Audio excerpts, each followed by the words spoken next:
O funkeiro MC Guimê e o lutador Cara de Sapato foram expulsos do BBB 23 e são alvos de um inquérito da polícia do Rio de Janeiro. Eles são investigados por importunação sexual. Vamos relembrar como foi o caso. Assédio e importunação sexual são crimes, mas você sabe a diferença entre eles e sabe também como fazer para denunciar? A gente vai entender tudo sobre esse assunto agora com a ajuda da advogada Paula Assunção. Bom dia, Paula. Bom dia, bom dia. Vamos começar então o nosso bate-papo falando sobre importunação sexual. O que a lei fala sobre isso? É importante a gente trazer esse assunto a tema, né? Porque para isso, pelo menos, serviu, né, a expulsão ali dos dois participantes do reality. Importunação sexual era um tipo penal que era uma contravenção. Então, era penalizado apenas com multa. E isso acabou gerando uma grave dificuldade dos aplicadores da legislação, com um número crescente de casos de encoxadas no ônibus, pessoas sendo apalpadas contra a sua vontade. Agora não, agora importunação sexual é crime, né? Você apalpar alguém para satisfazer a sua própria lascívia sem o consentimento da pessoa é crime com penalidade prevista de 1 a 5 anos pelo Código Penal. E qual que é a diferença do crime de importunação sexual para o crime de estupro? É uma pergunta importante. Importunação, assédio e estupro são coisas diferentes. Apesar de, exatamente esse episódio, a grande maioria dos veículos falava assim, MC Guimê e Cara de Sapato e investigação por assédio, o que não era o caso. O estupro é quando você faz essa importunação agravada por uma violência ou uma grave ameaça que inviabiliza o movimento da vítima. Então, você segurar a pessoa à força ou violentamente, né, puxá-la e também da mesma forma para satisfazer a sua vontade sexual, ainda que não haja nenhum tipo de penetração do órgão genital, é considerado estupro. E, Paula, esse crime de importunação sexual, ele também pode ser praticado, por exemplo, na internet? De que forma isso aconteceria? Pois é, a importunação, ela exige essa questão do toque, né? Do contato. Exatamente, porque você tem exatamente estar satisfazendo a sua vontade, constrangendo aquela pessoa. Mas aquela cantada, aquele contato assedioso nas vias sociais também podem ser considerados importunação. Só não tem uma quantificação em relação à pena, diferentemente da importunação que a gente vê aí nos ônibus, nos pontos de ônibus, que tem sido até muito comuns. E no caso, então, da importunação sexual, como que a vítima faz para denunciar? A importunação sexual, como qualquer outro crime, que a pessoa se sinta vítima, ela pode chamar o 190, ela pode ir a qualquer posto policial e fazer a ocorrência policial. E é importante mesmo que faça, né? Porque o corpo da mulher não é público. Ainda que a importunação sexual não seja um crime especificamente só contra mulheres, que homens também podem ser vítimas de importunação sexual, 99% dos casos é contra uma mulher, né? É um problema cultural do Brasil, de que as pessoas acham que o corpo da mulher é público, de que você passar a mão, apalpar o seio, as nádegas, até tentar roubar um beijo, estaria tudo permitido porque o povo é mais latino, mais acalorado. Isso não está permitido e é por isso que virou um tipo penal. E Mari, você fez uma excelente pergunta, né, das formas de denunciar e acaba acontecendo muito alguns códigos também, né, num caso de uma situação em que a pessoa esteja com dificuldade de se expressar e mostrar que está sofrendo algum tipo de importunação, tem algo que a gente possa aqui colocar, Paula, para o nosso telespectador como dica de algum código, de alguma coisa ali que fica nas entrelinhas para a gente saber que alguém está precisando de ajuda? Esses casos são mais latentes nos casos de violência contra a mulher, especificamente, né? Existem até alguns códigos da polícia mesmo, que é você ligar para o 190 e pedir uma pizza. Isso aí está sendo utilizado como uma forma da mulher que está sendo violentada conseguir pedir ajuda sem chamar a atenção do agressor. Muitas vezes a pessoa está muito próximo, como também a questão da padronização de um comportamento de socorro em relação a bares e casas noturnas. E a campanha do CNJ, do sinal vermelho na palma da mão, né? Se você chegar próximo a uma mulher que tem o sinal vermelho na palma da mão, feito de batom, uma caneta, é um indicativo de que ela está precisando de ajuda e às vezes não pode falar porque o agressor está muito próximo, ela corre risco de vida se ela denunciar. E quais que são as punições nesses casos da importunação sexual? Pois é, as penas são diferenciadas, por isso é importante fazer mesmo a diferença e é por isso até que os dois cidadãos, apesar de terem sido expulsos do reality show de uma maneira assim, de uma pronta resposta da emissora, né, eles vão responder todo o inquérito exatamente para acertar o que cada um cometeu. Então, a importunação sexual tem a pena de 1 a 5 anos, eu até trouxe anotado para não confundir. Já o assédio sexual, que é diferente, tem a pena de 1 a 2 anos. O estupro pode ter a pena de 6 a 10 anos, mas que pode ser majorada se a vítima for menor de idade, chegando de 8 a 12, e se, infelizmente, depois do estupro ainda ocorrer o falecimento da vítima, a pena pode chegar a 20 anos. E, Paula, ainda que seja minoria, existe também aquela situação em que o acusado, ele na verdade está sendo acusado injustamente, né? Sim. E quando é assim, nessa situação em que existe uma acusação feita de forma injusta, como que o acusado deve proceder para conseguir provar, né, a sua inocência? Perfeito. O processo, ele protege os inocentes, né? Exatamente por isso que tem toda uma ritualística a ser seguida para evitar que uma pessoa seja condenada injustamente. O caso de denunciação caluniosa também tem que ser olhado com muito cuidado, né, Bárbara? E aproveitar aqui o canal, a possibilidade do Manhã Diversa conversar sobre isso, para a gente ressaltar. Quando você acusa injustamente, você acaba desacreditando, às vezes, a própria legislação. Então, tem que ter muito cuidado para não fazer uma denúncia falsa. Quem está sendo acusado injustamente, ele pode perder o emprego, perder até mesmo o convívio social, a família vai repulsar aquela pessoa, porque é uma coisa muito grave, principalmente um crime que causa essa ojeriza nossa, né, que é um crime de caráter sexual. Então, se você está respondendo um processo, mas não fez nada, procure ajuda especializada e verificar, às vezes, se a pessoa tem um álibi, se ela tem uma imagem, se ela tem alguma coisa. Os crimes sexuais, eles são muito delicados para ambas as partes. É lógico que num mês tão simbólico como março, a gente não vai nunca deixar de proteger a vítima, que na grande maioria dos casos é uma mulher. A sua palavra tem que ser valorizada, ela não pode ser revitimizada, tendo que contar para Deus e o mundo o que aconteceu para ser validado todas as vezes, mas também é importante que a pessoa que esteja se sentindo acusada injustamente possa procurar ajuda e usar da ampla defesa e do direito constitucional de se defender para poder provar que não fez nada. E, além de tudo, a pessoa que faz uma denúncia falsa, ela está prestando um grande desserviço às pessoas que são vítimas reais, né? Que, como você já disse, já são tão frequentemente vitimizadas, né, justamente por serem desacreditadas e por serem, às vezes, acusadas de estarem fazendo uma denúncia falsa. Ah, porque ele é um cara tão bonzinho. Ah, porque ele não faria isso. Ah, porque eu conheço ele. Nossa, não é do perfil dele fazer isso, né? Mas a gente sabe que muitas vezes a aparência da pessoa e o comportamento que ela tem, principalmente ao redor de outros homens, né, não reflete na forma com que ele age com as mulheres. E aí, nessas situações, principalmente, mas não só nelas, a gente vê essas situações em que a mulher que denuncia passa por esse processo de falar que ela está fazendo uma denúncia falsa ou de que ela pediu, né, como a gente vê tantas vezes, entre muitas aspas, isso, né? Então, a pessoa que acaba fazendo uma denúncia falsa, porque às vezes tem algum problema com a pessoa que ela quer denunciar, né? Às vezes, enfim, acaba prestando ainda, além de tudo, esse grande desserviço para as pessoas que realmente são vítimas, né? As mulheres que são realmente vítimas e que, mais uma vez, acabam sendo aí descredibilizadas, né? Como você disse. Perfeita a sua colocação. Além de demandar todo um sistema punitivo à toa, né? Porque você vai ocupar ali a delegacia, o investigador, o processo, advogados, os custos. Então, assim, realmente, evitar uma denúncia caluniosa, que inclusive é crime também você imputar a alguém um crime que a pessoa não cometeu, mas sempre dar muita atenção às vítimas, porque é muito difícil para a mulher denunciar. Toda mulher que é vítima de violência, geralmente ela vai com muita vergonha às forças policiais.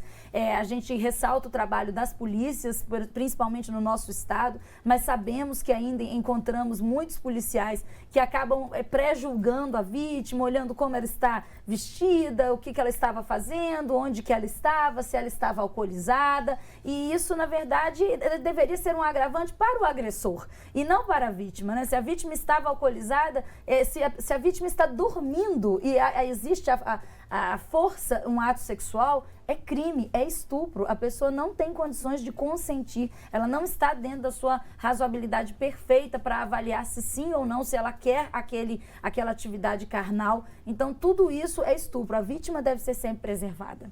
E em relação a atos obscenos que são realizados ali em espaço público, Paula, nesses casos, eles também se caracterizam como importunação sexual? Sim, havia essa dificuldade, tudo enquadrava em atentado ao pudor. né? E nós estamos tendo também muitos casos nesse sentido de pessoas assim se tocando, chegando até mesmo a ejacular em espaços públicos. Às vezes, recentemente eu vi na internet um vídeo, a moça estava na fila de uma lotérica, né? E o rapaz veio e ejaculou na perna dela. Então, assim, uma situação terrível que nós estamos vivendo, chega a ser até assustador o que está acontecendo, né, enquanto sociedade. E sim, não existe essa gradação de o que é uma importunação mais grave, o que seria uma coisa mais leve, porque não tocou na pessoa ou tocou, mas sim, entraria como uma importunação ou cumulativamente com atentado ao pudor. Naqueles casos também a gente falou um pouco sobre a questão do meio virtual, né? Que a pessoa, por exemplo, recebe fotos indesejadas das partes íntimas de alguém, também se enquadra nesse critério? Sim, com certeza. Essa conduta assediosa, né? Mandando fotos, pedindo fotos de volta, esse contato constrangedor, tudo entra no crime de importunação, podendo se somar a outros, como, por exemplo, a questão do stalking, né? Que é a perseguição virtual. A pessoa está o tempo todo ali fiscalizando onde você está, te mandando mensagens, falando que está por perto. Então, a pessoa acaba se sentindo ameaçada e até mesmo inibida dentro. A vítima se torna presa, refém, né? E o agressor livre, constrangendo ela indevidamente. Agora, falando sobre assédio, né? No bloco anterior a gente entrou mais a fundo na questão da importunação sexual, mas agora vamos entender o que é assédio, o que categoriza o assédio. O assédio, ele existe uma relação hierárquica logo de início. Então, você tentar ou oferecer vantagens através da utilização do seu cargo hierarquicamente superior já caracteriza o assédio. Então, um exemplo clássico seria o professor e a aluna, né? O chefe e a funcionária. Mais uma vez, eu repito, não é um crime exclusivamente em que a vítima seja apenas as mulheres. Pode acontecer também do agente assediador ser uma mulher e a vítima ser um homem, mas a maciça maioria é o contrário. E nos ambientes corporativos é muito difícil para a mulher denunciar, porque ela sente que ela pode perder o emprego. Ela sente que ela não vai, às vezes, falar daquele professor que é tão emblemático, que é tão respeitado. As pessoas vão achar o quê? Ah, você que está dando mole, você que está querendo alguma coisa, você que não está se comportando com devido respeito. Então, são situações onde a mulher ela se sente duas vezes constrangida pela questão sexual e pela hierarquia que ali representa. Então, o simples oferecer vantagem ou cargo, utilizando-se dessa hierarquia para conseguir alguma vantagem sexual, já é considerado assédio. Isso também pode se enquadrar naquelas hierarquias sociais, porque apesar da gente, quando as hierarquias são mais claras dentro de ambientes, por exemplo, de estudo ou de trabalho, mas também existem as hierarquias sociais, que uma pessoa às vezes entende que está numa posição de desvantagem com relação a outra. Às vezes até mesmo pela idade. Exato, né? Sim, por não haver. A idade, a respeitabilidade, não é? Aí, se você não conseguir vincular a hierarquia com a vítima, aí eu já acho mais difícil essa tipificação. Mas cada caso é um caso. Às vezes, dentro do núcleo onde ela trabalha, às vezes até onde ela presta um serviço voluntário. E existe essa hierarquia social de que, né, o cidadão pode ser uma liderança. Eu acredito que é possível, sim, fazer essa interpretação. Mas é importante que a vítima veja claramente ele como um superior hierárquico e que essa vantagem seja utilizada também como uma forma de obter alguma coisa. E na volta desse bloco a gente falou sobre, né, cerca de metade das mulheres brasileiras no ano passado terem sido vítimas de alguns desses crimes. Como é que você enxerga esse cenário, Paulo? E você consegue dar para a gente algum exemplo de algum caso que chegou até você e que se configura em um desses crimes? Não, é lamentável, né? A gente vem refletindo sobre isso, né? O que tem acontecido com a nossa sociedade. Eu destaco aqui a nossa cidade mesmo, até no dia emblemático do dia 8 de março, uma tentativa de feminicídio num bairro um pouco mais afastado do centro da cidade. Então você vê que esses casos de violência se tornam cada vez mais rotineiros.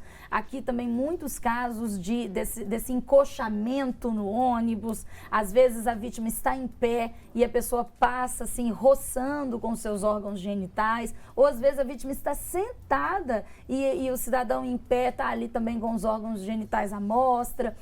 Casos recentes também acho que o moço que estava dentro do carro, né, perto de uma escola, também praticando atos obscenos. Então, são situações que têm sido mesmo muito comuns. A gente sempre faz essa reflexão, se na verdade os casos estão aumentando ou se estão sendo mais divulgados. Esperamos que seja só que estão sendo mais divulgados, mas que se leve mesmo ao conhecimento das autoridades policiais para que não fique impune, para que as pessoas saibam que isso é um crime e também que não se confunda a criminalidade com doença. Porque embora haja a perversão psíquica dessa questão, né, de você sentir atração sexual por quem não lhe autoriza, não lhe consente, não tem nenhum tipo de envolvimento, não se confunda com isso, porque doença não serve para acobertar o crime. Muito importante isso, Paula. E como você disse já um pouquinho pra gente, essa questão que apesar da maioria das vítimas serem mulheres, também pode acontecer do crime ser praticado por mulheres com homens, homens com homens, mulheres com mulheres, e que independente disso a denúncia é igualmente importante, né? Até o estupro, né? Porque antigamente tinha muito essa visão de que o estupro era só quando havia penetração. E hoje não, hoje é qualquer conjunção, qualquer tentativa ali que envolva violência ou grave ameaça. Então, o simples fato de imobilizar a vítima, e sim, a pessoa fala, a mulher não é capaz, né, de estuprar um homem, mas às vezes sim, às vezes tem acontecido muito também, principalmente em ambientes noturnos, né, dopar a vítima, né, colocar remédio nas bebidas. Então, sim, é possível, a grande maciça maioria é com mulheres, mas pode ser vítima qualquer pessoa. E qualquer pessoa que entender que foi vítima ou alguém que viu e que deu um toque, porque às vezes a pessoa não se entende vítima, como o próprio caso do reality, ao ser perguntada, a moça falou, não, pra mim tá tudo bem, isso não teve nada, não está tudo bem, o corpo da mulher não é público, nenhum corpo é público, a pessoa tem que consentir para ser tocada e sim, procure ajuda policial, faça ocorrência, as estatísticas são importantes até para que o poder público saiba o que fazer. Mas o número está aumentando tanto. Até porque esse tipo de crime ele pode acontecer até mesmo dentro de um relacionamento, né? A pessoa escolhe estar junto da outra, mas não necessariamente de ter, por exemplo, algum tipo de relação sexual e ela ser obrigada, sim, né? Com certeza. A violência doméstica, né, que aí já é mais tratada pela Lei Maria da Penha, não é o caso dos outros crimes aqui que já estão com a previsão no Código Penal, mas a violência doméstica trazida pela Lei Maria da Penha traz a violência sexual. E isso é uma coisa cultural em nós mulheres. Nós mulheres achamos que as obrigações sexuais fazem parte das nossas obrigações dentro de um relacionamento. Então, tendo um relacionamento estável, né, namorado, cônjuge, companheiro, o se negar a ter uma relação sexual, a mulher acha que ela não tem esse direito e muitas vezes ela é violentada duas vezes, porque ela é violentada sexualmente e ela é violentada psicologicamente quando o agressor passa a humilhá-la por conta disso ou ameaçá-la emocionalmente, dizendo que se ela não ter a relação sexual com ele vai procurar fora de casa, ela não vai encontrar um outro homem que a ame,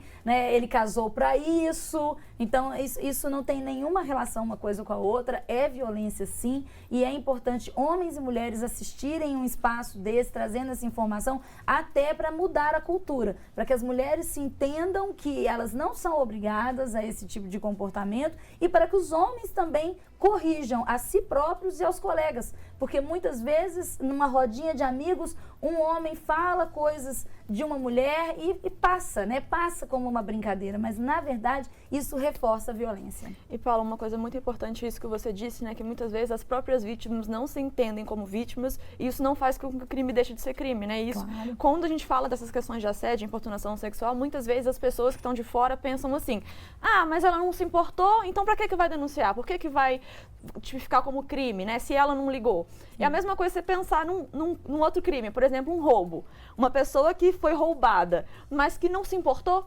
Era uma coisa que eu já ia jogar fora mesmo.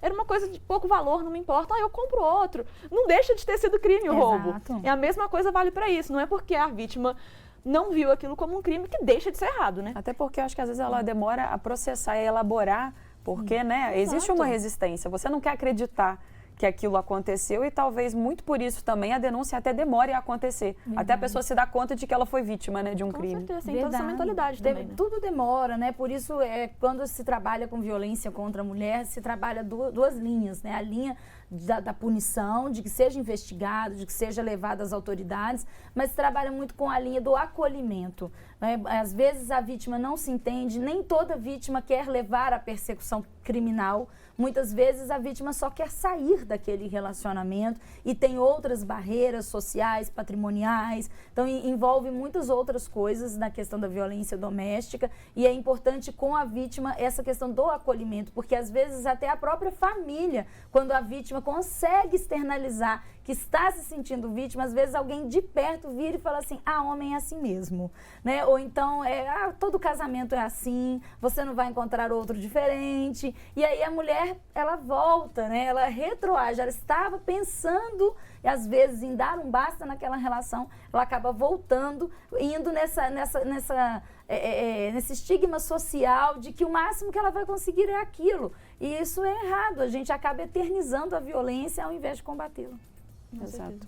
E você tinha falado também sobre hierarquia, né? Você acha que muita gente, Paula, ainda se favorece dessa condição de superior hierárquico para conseguir benefício sexual? Dentro do ambiente corporativo, acho que no ano passado teve um escândalo até envolvendo um banco público bem famoso, né, no nosso país. Então, sim, eu acho que sim. Muitas vezes, recentemente eu estava participando de uma audiência pública na Câmara Municipal e uma moça que estava representando a Federação dos Jornalistas estava falando sobre a dificuldade de denúncia, né? A dificuldade de que ainda as empresas que instituem o canal de compliance, né? Às vezes quem está assistindo, o compliance é uma gestão interna, de um código de conduta interno da corporação para investigar, apurar esses atos e coibir que eles aconteçam dentro do ambiente de trabalho.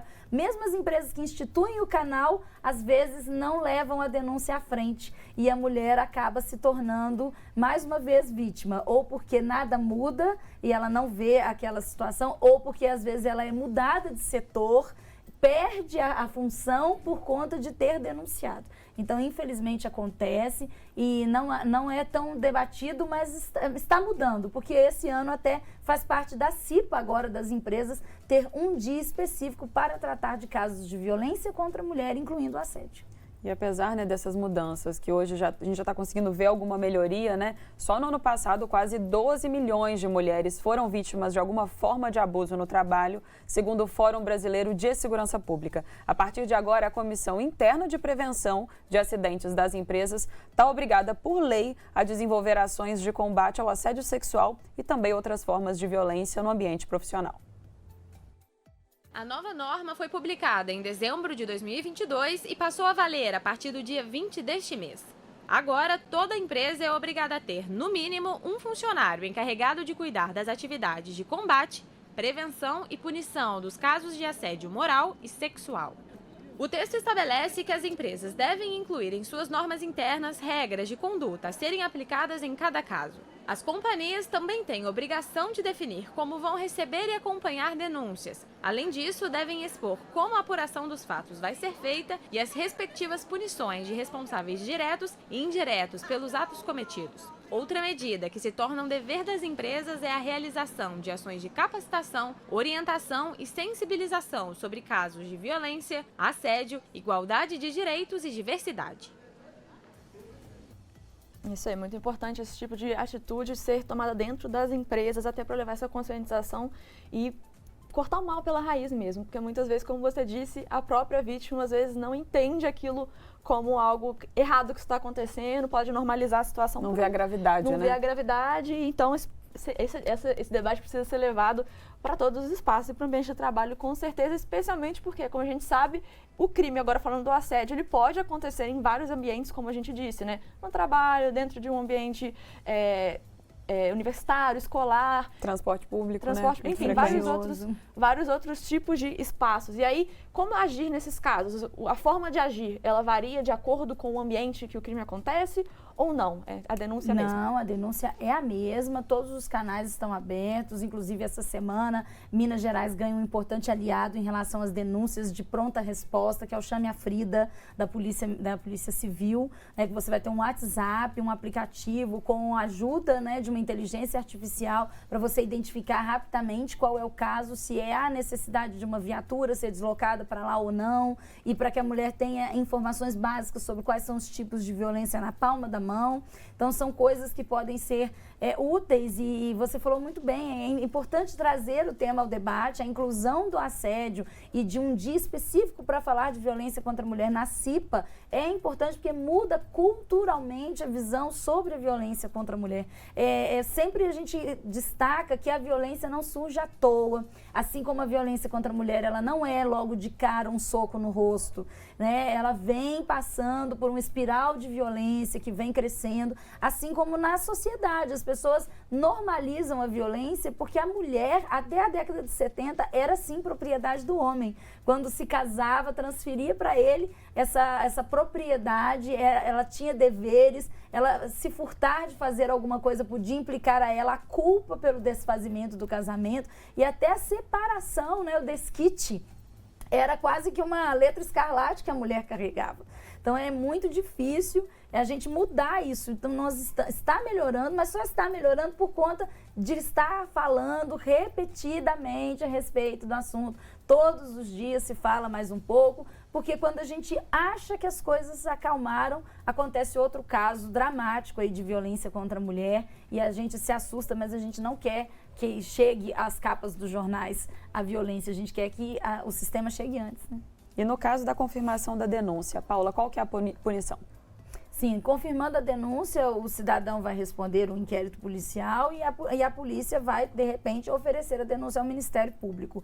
E a punição vai ficar dentro daqueles tipos penais que a gente conversou. De 1 a 5 anos em caso de importunação, de 1 a 2 anos em caso de assédio, podendo chegar a 20 anos em caso de estupro seguido de morte e outros tipos que às vezes se somarem, né? E a questão do feminicídio, que é você matar a mulher em razão da sua condição de mulher, que é a mesma penalidade do homicídio, mas com um agravante por conta da violência doméstica. Paula, para a gente encerrar o nosso bate-papo, você acredita que a pornografia tem um papel na normalização, naturalização desses cenários violentos que as pessoas muitas vezes acham, como a gente disse, que são normais? Sim, pelo tipo penal até da pornografia da vingança, não é? Que é extremamente atrelado a essa questão cultural. Então, se ela não vai ficar comigo, eu vou constrangê-la publicamente, né? Vou divulgar fotos íntimas, vou tirar fotos dela dormindo, dela no banheiro, vou colocar câmeras nos locais. Então, essa objetificação do corpo, de uma maneira geral, acredito que contribui, né? A pornografia, de uma maneira geral, ela acaba levando com que todo o corpo seja erotizado, o que não é a questão, não é? Porque a erotização, ela advém do clima, do ambiente, né? Do consentimento, né? Até a atriz pornô está ali num ambiente que, teoricamente, ela está anuindo com aquilo, porque se existe um ato de violência, ela também é vítima de violência, como até a questão das prostitutas, né? Muito se fala sobre isso, que é uma violência invisibilizada, a profissional do sexo, então ela não seria vítima de violência porque ela está ali para isso. Isso não é verdade. Então, a gente precisa sempre conversar sobre isso e conversar sobre o que nós lemos a respeito da relação homem-homem, mulher-mulher, homem com mulher, em relação ao seu corpo e a sexualização. Não é uma terra de ninguém, tem lei para isso, faça-se a denúncia e vamos esperar que as autoridades respondam à altura. Obrigada, viu, Paula? Paula Assunção sempre aqui com a gente, né? Trazendo tantos esclarecimentos e mostrando também que a gente precisa e é importante que a gente entenda a diferenciação entre os crimes, né? Até mesmo para que isso ganhe cada vez mais repercussão e visibilidade e que a gente consiga evoluir nesse assunto, né? Com certeza. Obrigada, viu, Paula? Eu que agradeço o espaço, Amanhã Diversa, por trazer o tema e tomara que a gente tenha mais notícias boas a respeito da legislação que protege mulheres. Isso aí. Muito obrigada, Paula.